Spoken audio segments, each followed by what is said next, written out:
Oke, eh, selamat malam. Oke, jadi kali ini kita akan menjawab soal-soal dari TC 2 ya. Jadi di TC 2 ini ada 3 soal yang akan saya jawab satu persatu, dimulai dari soal yang pertama. Kalau kita lihat soal yang pertama adalah soal 1, teknis AI prompting untuk script, tuliskan draft perintah prompt AI yang sangat detail dan memiliki batasan constraint ketat untuk menghasilkan naskah video Reels berdurasi 20 detik menggunakan formula negative hook plus visual hook mengacu pada studi kasus Astra Daihatsu Ciberem. Untuk brand BC saya, yaitu berarti Samsung kan. Jelaskan alasan dibalik pemilihan parameter dalam prompt tersebut. Oke, jadi kurang lebih jawabannya adalah seperti ini ya. Nah, di jawaban saya di draft prompt ini, saya membuat draft prompt-nya menjadi AI-nya kita beri perintah, yaitu nanti kita kasih peran dia sebagai apa namanya scriptwriter senior. Kemudian nanti ada tugas-tugasnya, kemudian definisi formula yang bakal dia kerjakan, lalu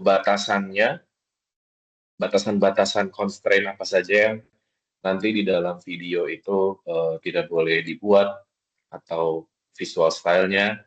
Kemudian nanti output formatnya apa, sama input yang perlu diisi oleh user gitu. Which is ini mengisi bagaimana nanti brand kita maunya apa gitu. Nah, dari draft prompt ini kita bisa melihat bahwa peran ini perlu kita assign ke AI sebagai cara agar AI mampu menempatkan diri untuk membuat suatu video short form gitu.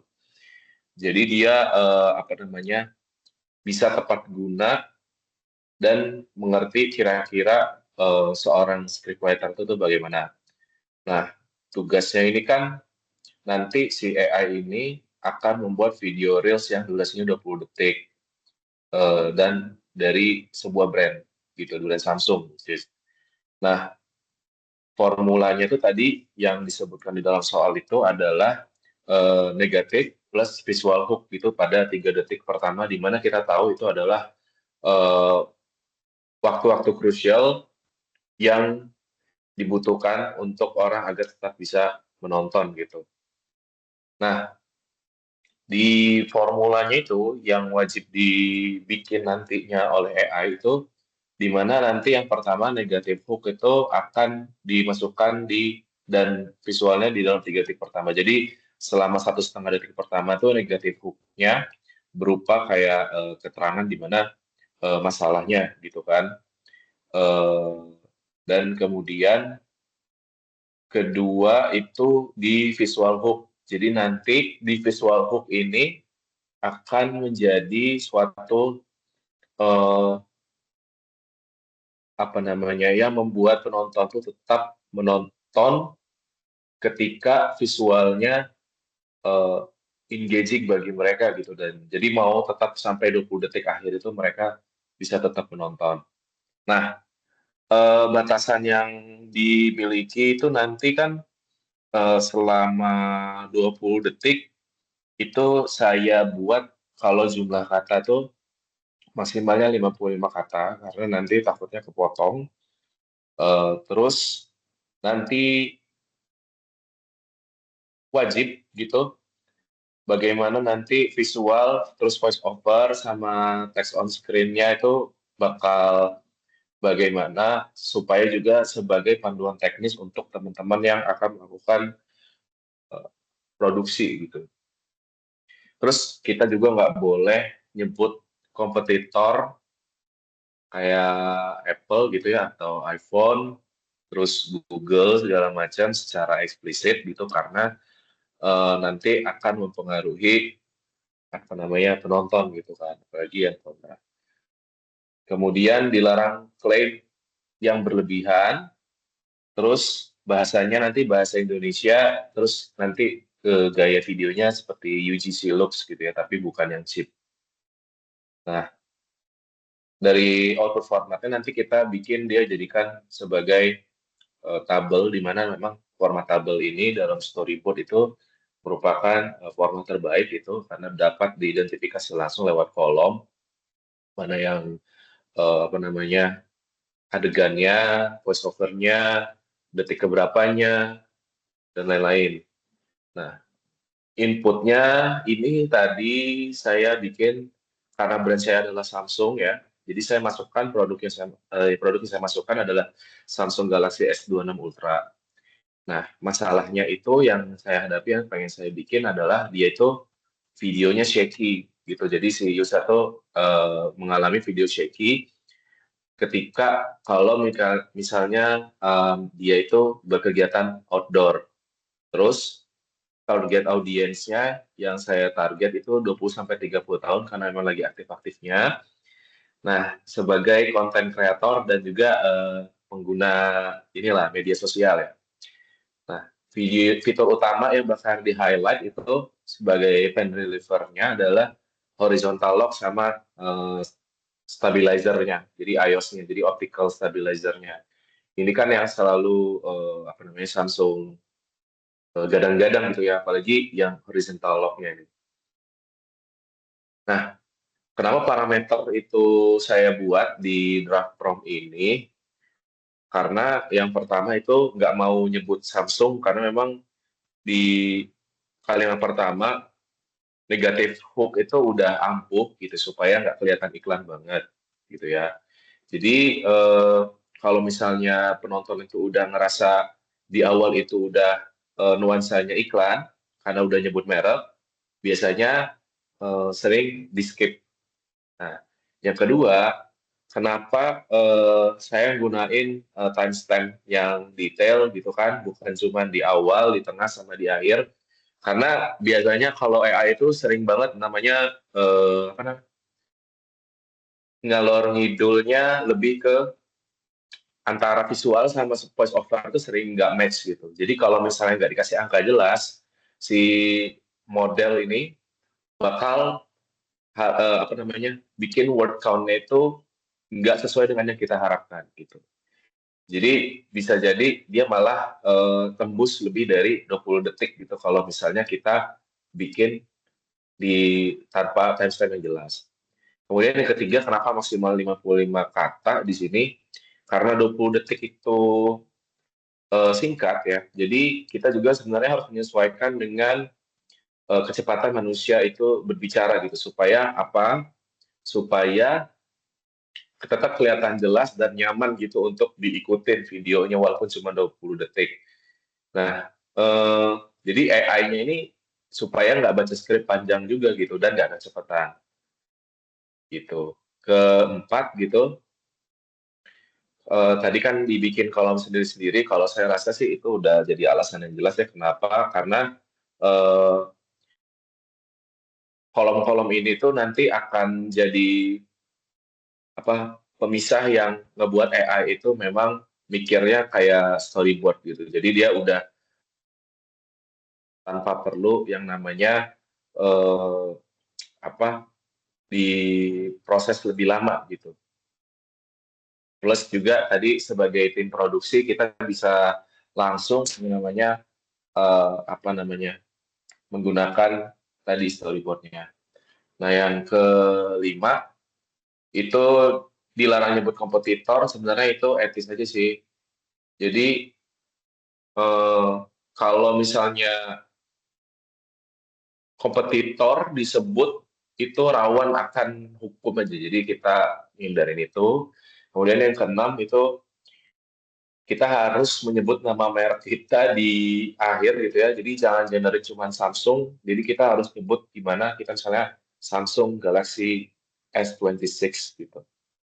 Nah itu kayak iklan jadul kalau misalnya kita nyebutnya cuma smartphone Samsung gitu. Tanpa kita spesifik karena orang kan ini reelsnya singkat. Jadi kalau dia udah tahu itu S26 berarti dia mesti bisa kita arahin kemana aja. Nah, kemudian yang ketujuh, visual hook itu harus shoot yang praktis gitu ya. Jangan generik banget, karena apa ya, di produksi harus tetap berdasarkan realita yang keren, tapi agak mustahil gitu untuk dieksekusi gitu. Nah, jadi intinya hasilnya itu harus bisa langsung dieksekusi, jadi bukan cuma sekedar wacana kreatif. Nah, yang kedelapan, input produk itu tadi kita masukin supaya nanti kalau misalnya kita mau gunain untuk produk brand Samsung yang lain, kita bisa tinggal masukin seriesnya. Seperti itu. Nah, ini tadi berupa ininya ya, si inputnya, produk Samsung Galaxy S26 Ultra, terus masalahnya video shaky, target audiensnya 20-30 tahun, pengguna media sosial aktif dan apa namanya aktif di outdoor, terus fitur utama yang akan di-highlight itu horizontal lock. Nah, ini adalah hasil dari generate prompt-nya. Dari kita bisa ngeliat kalau apa namanya dari 0 sampai 3 itu dari visualnya sebenarnya ini udah kebayang bahwa nanti kreatornya apa nama akan memperlihatkan suatu video shaky gitu. Di mana ini adalah suatu hook visual yang orang bisa langsung tangkap nih kenapa nih maksudnya si videonya blur gitu kan. Dan seterusnya jadi sampai diperkenankan sampai si produk itu dipakai. Yang terakhir baru kita kasih tahu produknya Samsung S26 Ultra. Jadi ini kurang lebih gambaran untuk storyboard yang di-generate bagaimana nanti visualnya akan kita produksi gitu. Jadi kita bisa lihat nih video shaky, kemudian tiba-tiba freeze cut, kemudian jadi stabil. Stabilnya kenapa? Ternyata apa namanya dipertunjukkan lagi bahwa nanti di kegiatan outdoor tuh banyak-banyak gerakan. Nanti dari situ muncul S26 Ultra sebagai hero di fitur horizontal lock sama stabilizernya. Nah, itulah. Nah, itu nanti terakhir ditutup dengan brand Samsung S26 Ultra. Seperti itu. Untuk soal pertama, jawabannya kurang lebih seperti itu. Kemudian kita akan beralih ke soal nomor 2. Nah, di soal nomor 2 ini, pertanyaannya adalah untuk practical content repurposing. Jadi pertanyaannya ambil satu konsep edukatif yang relevan dengan brand BCO, yaitu Samsung, rancang panduan praktis untuk membagi konsep tersebut ke dalam dua format berbeda. Satu, berupa draft naskah video Reels 15 detik, mengutamakan completion rate, berarti completion rate-nya si videonya ditonton sampai habis dari detik 0 sampai detik 15, kurang lebih. Dan satu lagi berupa draft struktur visual Instagram untuk carousel yang mengutamakan save gitu.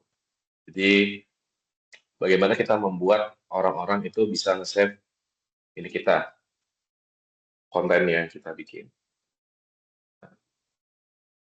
Jawaban untuk nomor 2. Oke.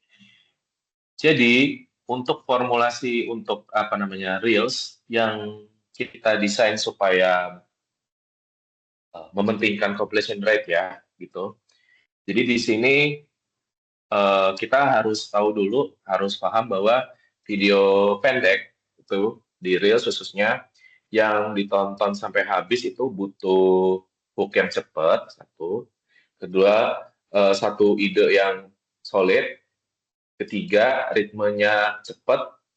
Terus keempat itu payoff yang di terakhir itu bisa bikin penasaran gitu. Jadi bukan sekedar CTA gitu. Karena kalau CTA yang panjang, biasanya orang cenderung mau nge-skip videonya, begitu.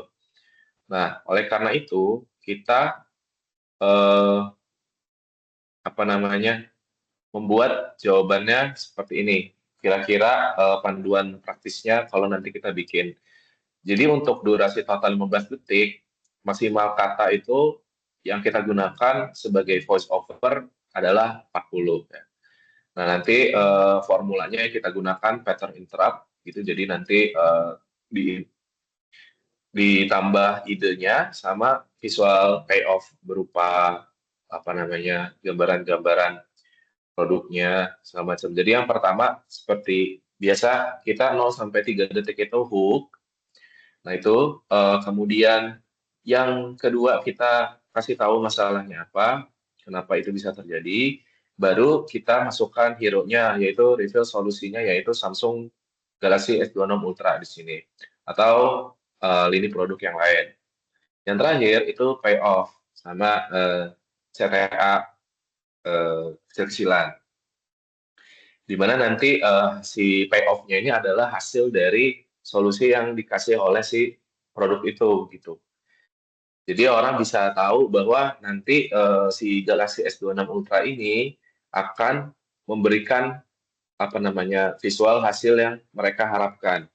Itu sama di CTA-nya mungkin bisa kita bikin seperti suruh nyoba atau kita nanti bisa mereka kasih simulasi gitu-gitu segala macam sehingga mereka kebayang gitu dan juga mau apa ya intrik gitu tertarik untuk membeli atau mencoba at least considering the products gitu kan. Nah, seperti itu. Kemudian kenapa strukturnya kayak gini pertanyaannya? Jadi kalau strukturnya kayak gitu sebenarnya kan completion rate itu kita udah paham betul bahwa completion rate itu paling sensitif di 3 detik pertama. Jadi drop off si video itu bakal terjadi paling besar ada di detik-detik awal. Nah, jadi sebelum video itu habis, janji dari yang kita tawarkan di awal itu, dari yang produk kita tuh harus kita bayar. Jadi bayar, makanya sebutannya payoff kita harus kasih nih, bahwa nanti videonya apa namanya hasilnya akan seperti ini gitu. Jadi orang nggak ngerasa ditipu seperti itu. Jadi formula masalah, kemudian nanti dikoreksinya gimana, kemudian nanti bukti visualnya dikasih, itu akan jadi suatu alasan untuk si penonton itu menonton sampai akhir gitu. Karena penonton nahan apa namanya nahan diri nih bisa ngelihat kayak ya kalau misalnya dia blur awal-awal itu berarti nanti bisa dong dia bikin bagus coba dong mau ngeliat gimana gitu misalnya. Jadi penonton nahan diri karena pengen ngelihat buktinya gitu di terakhir-terakhir di reveal karena reveal pasti di akhir-akhir seperti itu. Nah, kemudian itu untuk bagian yang completion rate reels ya. Kemudian bagaimana untuk carousel? Nah, kalau di carousel ini kalau kita mau mengutamakan di save gitu ya, berarti kita harus sadar bahwa orang itu nge-save konten kalau yang memang mereka rasa berguna gitu untuk dirujuk kembali gitu atau kita bisa melihat lagi bukan cuman konten yang menarik mata sesaat gitu cuman visual doang gitu. Jadi carousel ini harus memberi cheat sheet gitu. Dia harus pakai struktur yang eksplisit mulai dari halaman sama langkah-langkahnya, terus sama perbandingannya dari sebelum sama sesudah secara visual sehingga nanti orang itu akan berpikir bahwa oh kayaknya gue pernah ngalamin ini atau nanti kayaknya ini bakal guna deh soalnya mau beli misalnya gitu kan jadi yaudah deh di save aja gitu jadi suatu ketika dia nanti mengalami kendala atau permasalahan teknis dengan produk itu, dia akan kembali uh, ngeliat gitu ke pos kita. Makanya itu jadi alasan buat save. Nah, gimana strukturnya? Jadi di carousel ini itu kita apa namanya urutannya di sini ada 7 ya, ada 7 slide. Dimana yang pertama itu cover, kedua itu setup masalahnya, ketiga itu kita paparin kesalahannya apa, 1, 2, 3, dan seterusnya. Kemudian di slide ke-6 baru kita reveal hero produknya, gitu, atau pen relievernya, atau solusinya, gitu, yaitu Samsung Galaxy S26 Ultra. Baru di slide ke-7 kita kasih ringkasan sama CTA gitu untuk nyimpan. Karena eh, saya rasa untuk nyimpan CTA nyimpan itu masih efektif gitu karena orang seringkali lupa gitu. Jadi karena nyimpan CTA cuman sekedar satu tombol, jadi orang biasanya nggak keberatan untuk langsung nyimpen gitu. Apalagi permasalahannya sangat bukan sangat sering terjadi ya, nggak frekuent juga tapi sering terjadi, tapi juga dia bisa eh, orang banyak itu banyak terpapar oleh masalah yang terjadi gitu. Jadi sehingga bisa eh, baca carousel kita gitu lebih lanjut yang ada di share. Kemudian kenapa coba refill produk itu ditunda sampai slide ke-6 dan 7? Jadi carousel yang sebenarnya buru-buru selling gitu, hard selling di slide kedua sama 3 itu bakal kehilangan apa ya alasan untuk di save gitu karena orang udah tahu produknya jualan gitu kan. Jadi orang itu cenderung nge-save konten yang how to gitu atau sebenarnya common mistake yang sering terjadi bukan katalog produk gitu. Karena kalau produk mereka bisa nge-save aja di internet, tapi kalau how to itu agak jarang. Jadi mereka akan cenderung nge-save gitu. Jadi format kayak angka atau judul di tiap slide gitu akan eh, memberi apa ya suatu struktur yang mudah gitu untuk kita baca ulang gitu. Jadi secara konsisten mendorong pra untuk mendorong si audien itu nge-save dan ngebayangin kalau misalnya diri mereka itu nanti ngebuka lagi untuk ngecek gitu kalau misalnya terjadi masalah itu. Nah, CTA yang eksplisit di akhir itu sebenarnya saya diberikan karena sebenarnya beda dari Reels ya, dimana kalau Reels itu kan biasanya menghindari CTA verbal gitu karena untuk completion rate. Nah, kalau carousel justru itu diuntungkan karena yang statik dan permintaan langsung karena penonton udah dalam mode membaca, bukan menonton pasif itu udah terjadi gitu. Jadi membaca itu ada kegiatan aktif ketimbang menonton.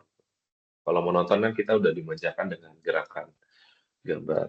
Nah, kemudian kira-kira seperti itulah jawaban dari apa namanya pertanyaan yang kedua. Kemudian kita beralih ke pertanyaan ketiga. Pertanyaan ketiga ini tentang teknis retention optimization. Lagi-lagi retention. Jika analisis grafik retensi video TikTok brand BCMO menunjukkan penurunan drastis tepat setelah detik 5, saat audiens selesai membaca atau mendengar hook, tindakan teknis apa yang harus kamu lakukan untuk struktur penyampaian pesan di pertengahan video atau middle tension untuk menjaga retensi? Oke, akan saya jawab. Jadi jawaban yang saya berikan untuk pertanyaan ini adalah ada 5 cara kita untuk mempertahankan yang namanya eh,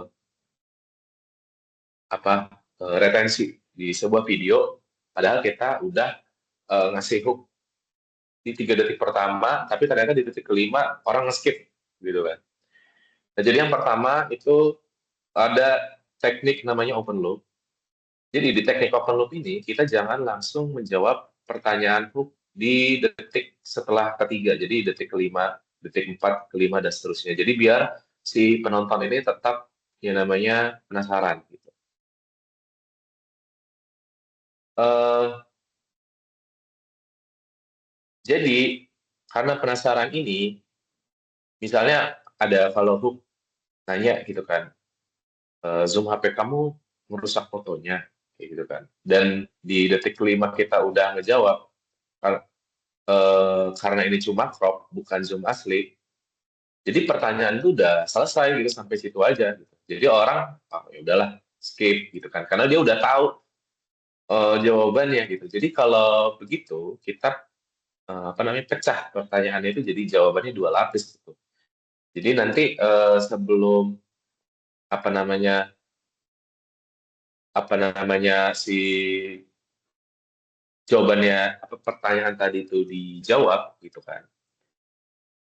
Kita kasih double question gitu. Jadi nanti kalau misalnya kita kasih zoom kamu merusak foto gitu kan. Nanti di setelahnya karena itu cuma crop, tapi sebenarnya masalahnya bukan cuma itu. Nah, karena kita kasih jawaban yang berlapis, itu nanti di setelahnya itu orang akan bertanya, kira-kira emang apa lagi selain karena kita crop gitu kan. Jadi itu adalah satu usaha yang memungkinkan penonton untuk terus menonton videonya sampai habis. Nah, gitu. Oke, kemudian yang kedua, kita menyisipkan micro cliffhanger. Jadi cliffhanger tuh kayak tebing gitu, kayak kira-kira iya kah jawabannya di ujung-ujung gitu kan. Kita teasing kayak di pinggir jurang banget gitu. Jadi setiap 3-4 detik setelah hook, supaya audiens ini nanti tetap ke, ke hook gitu ya, tetap nonton. Nah, jadi nanti si micro cliffhanger ini, secara teknis dia akan membagi section itu middle section jadi dari detik ke-5 sampai 12 misalnya ya. Jadi subsegmen yang kecil-kecil gitu. Dan setiap subsegmen ini bakal diakhiri dengan kalimat yang secara sengaja itu nggak lengkap atau parsial gitu informasinya. Eh, tapi ini secara disengaja gitu. Jadi nanti bukan apa namanya kayak yang dramatis, tapi lebih ke informasi yang incomplete gitu atau parsial. Jadi pola kalimat yang bakal penutup subsegmen itu di 5 sampai 12 detik seterusnya itu yang bisa dipakai biasanya kayak tapi ini belum selesai. Masalahnya bukan sampai situ aja gitu kan. Terus nanti atau kayak gini dan inilah sebenarnya yang ini yang bikin beda dengan produk lain. Terus atau enggak ternyata alasannya bukan itu gitu. Jadi kita kayak, "Hah, alasannya bukan itu, terus apa dong?" Dan nanti itu pertanyaan yang bakal membuat orang terus menonton, video kita, karena video setiap kalimat itu akan berfungsi sebagai checkpoint retensi gitu. Jadi titik di mana otak si penonton akan memutuskan kira-kira lanjut atau enggak nih buat nonton. Semakin sering maksudnya checkpoint ini kita kasih gitu, maka makin apa namanya dikit rasa ruang yang udah cukup tahu itu karena dia masih ngerasa oh gue ternyata belum dapat informasinya gitu kan tapi tapi gue butuh itu. Oke, kemudian yang ketiga itu susun ulang informasi terus bisa kita letakkan bagian yang paling konkret dan visual setelah di detik kelima bukan sebelumnya gitu.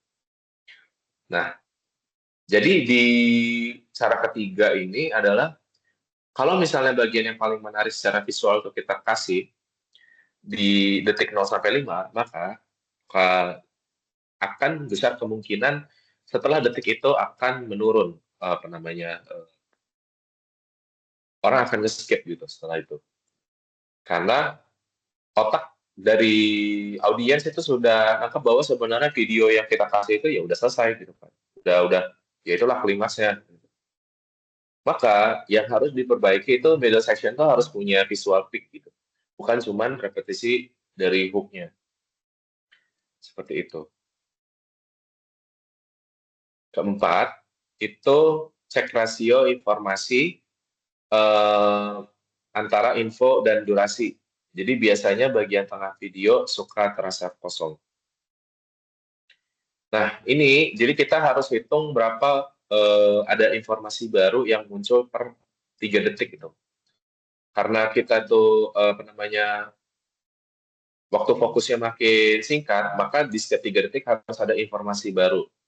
Sampai di tengah, jadi kalau misalnya detik ke-5 sampai 10 itu cuma ngulang atau menegaskan kembali apa yang udah kita omongin gitu, tanpa ada data baru atau informasi baru, maka itu akan membuat drop off penonton itu setelah hook akan menurun, akan orang skip gitu videonya.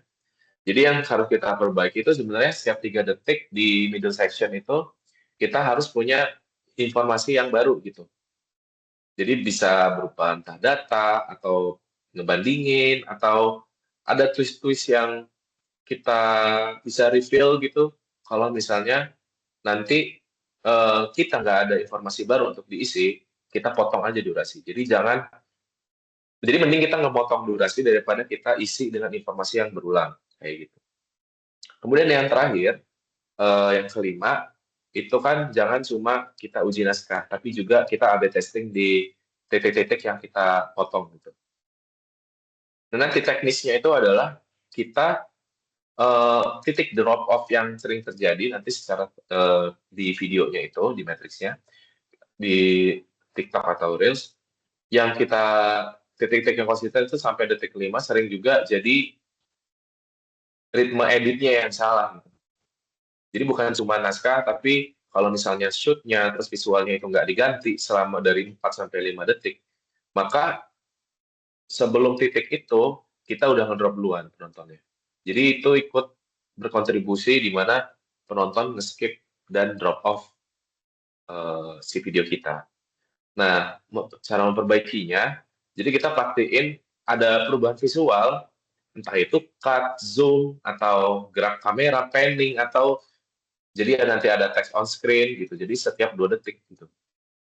Di sepanjang middle section itu dari setelah hook ya. Jadi bukan cuma di hook doang kita kasih jedor-jedornya. Seperti itu kira-kira untuk jawaban nomor 3. Nah, kalau jawaban dari TC saya kira-kira sampai situ saja. Terima kasih dan sampai jumpa di TC selanjutnya. Dadah.